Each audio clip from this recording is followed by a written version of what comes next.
Hello everyone, I'm Onur Eyüboğlu. I'm research assistant and master student in Istanbul Technical University.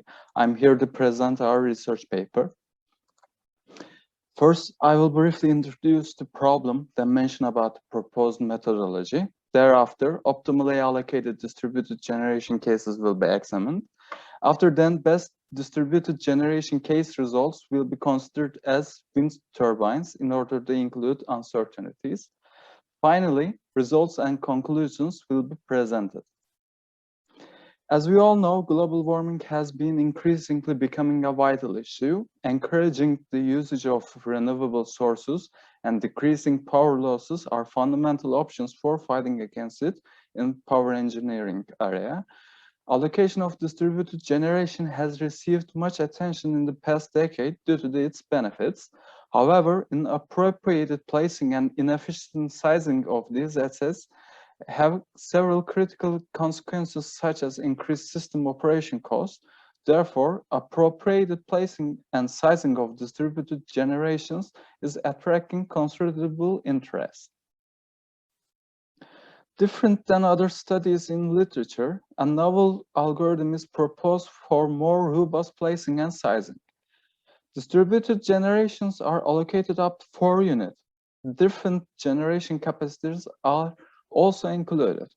All cases are analyzed regarding their performance on voltage, power losses, and line currents. And best cases are examined with hourly performance of networks to implement uncertainties of both generation and load sides. Proposed algorithm is implemented to radial 33 bus test feeder using programming language Python. K-means clustering is one of the most used clustering algorithms. Proposed algorithm divides network into K clusters, thereafter starts to detect the most proper placement with particle swarm optimization by minimizing the power losses. Voltage magnitude and angle data obtained by initial power flow results are used for clustering. Initial case is given as example. As it is given in the screen, buses are clustered depending on the base power flow. Selecting one of the clusters lowers the possible placing of distributed generations, thereby reducing required number of iterations. Finally, proposed algorithm is repeated as much as number of distributed generations while considering their generation constraints. Simulation is repeated for number of distributed generations given with minimum power factor and maximum size. Cases are presented according to distributed generation number implemented, yet only best cases are presented in detail. It should be noted that depending on the minimum power factor, some of the cases are supplying only active power to the network. Bus 6 is found optimal place for 1 unit allocated cases, like stated in several studies. However, it is not always the optimal bus when size limitation of distributed generation is lower, which it should be considered in real-life applications. Apart from this, cases supplying only active power, such as 3, 6, and 9, is not adequate for reducing system total losses as much as other cases.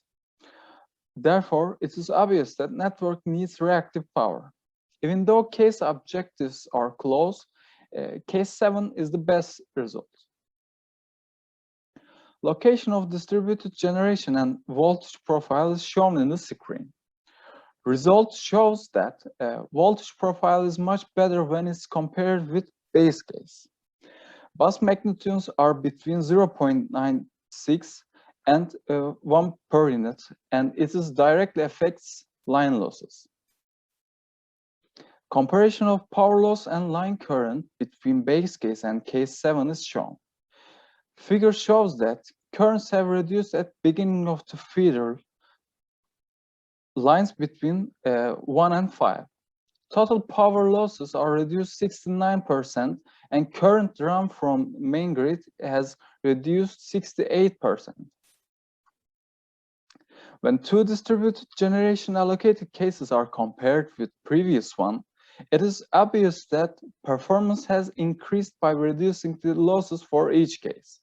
However, supplying only active power cases still give the poorest result among other cases.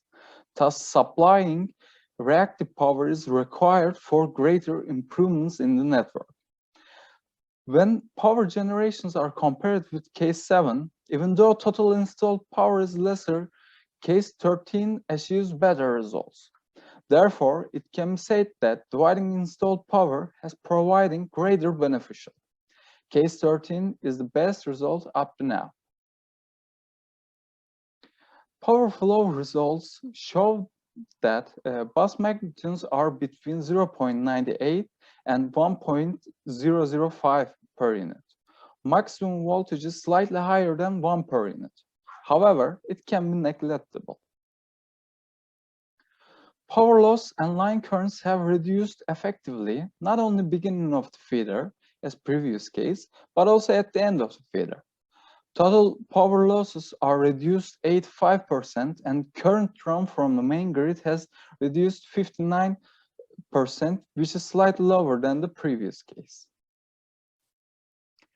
Case 22 has the best result among all other cases. Even though results are better than case 13, it should be noted that total installed power is also greater too.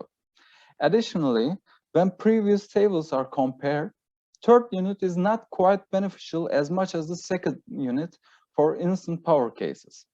However, decisions should always check on depending on the costs. If the costs were included in the study, best case could be one of the 2 distributed generation allocated cases. Results show that bus magnitudes are between 0.98 and 1 per unit. This outstanding performance resulted with reducing the losses as same. Total performance of case 22 is remarkable. Total power loss has been reduced 90% and current run from the main grid has reduced 79%.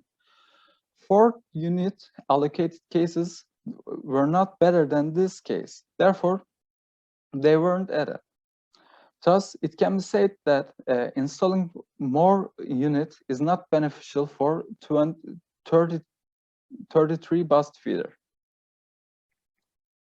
After allocation is successfully completed, distributed generations are taken as wind turbines according to results of best cases in order to include uncertainties at power generation side.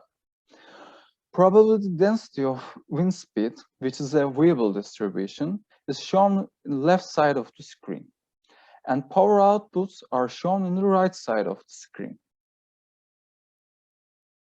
Network analyzed according to hourly loads generated randomly. At the same time, wind speed is randomly generated depending on the previous slide. Simulation has repeated 500 times for each hour. Voltage probability density function except the first bus, which is 1 per unit for all hours and all iterations, base and best cases are shown in the screen. Figure shows that bus magnitudes wireless limits, which is 0.9 per unit, without any distributed generation allocated. Violation probability has been reduced to 0.63% from 18% at 1 distribution generation installed case. Furthermore, there are no more violations at buses in 2 and 3 distributed generation allocated cases. Also, power loss distribution are shown for each case. Base case expected value is calculated for comparison. Expected average is 279 kilowatts. 91% of 1 distributed wind allocated case power losses is lower than base expected power loss. And all other cases power losses are lower than the base expected power loss. Therefore, it could be said that all 2 and 3 distributed wind allocated cases are preferable depending on the technical aspect. In this paper, we have analyzed impacts of installing distribution generations to distribution networks. We have obtained satisfactory comprehensive results demonstrating that distributed generations has been improved significantly, voltage profile, reduced power loss, and line currents. Results are showing that tree distributed generation allocated case has best results. Power losses and line currents are reduced most effectively in tree distributed generation allocated case. And all of these cases, power losses have been reduced 69, 86, and 90%. And line currents drawn from the network have been reduced 68, 59, and 79% respectively. In this way, paper gives an opinion about additional technical benefits of allocating a new distributed generation. Moreover, impacts of distributed winds are confirmed, including uncertainties with both demand and generation sites. Average power loss has been reduced to 39, 53, and 55 respectively. Further, probability of under voltages have been solved for 2 and 3 distributed generation allocated cases. Our findings would seem to show that dividing the installed power up to a certain point has greater advantages. Also, installing one more distributed generation unit might not be needed, and if it is needed, size would be relatively smaller. However, allocating 3 distributed generation is adequate according to the results. At last, reactive power must be supplied to the system. It's clear that supplying only active power is not adequate for improvements in network. This is the end of my presentation. Thank you for your attention.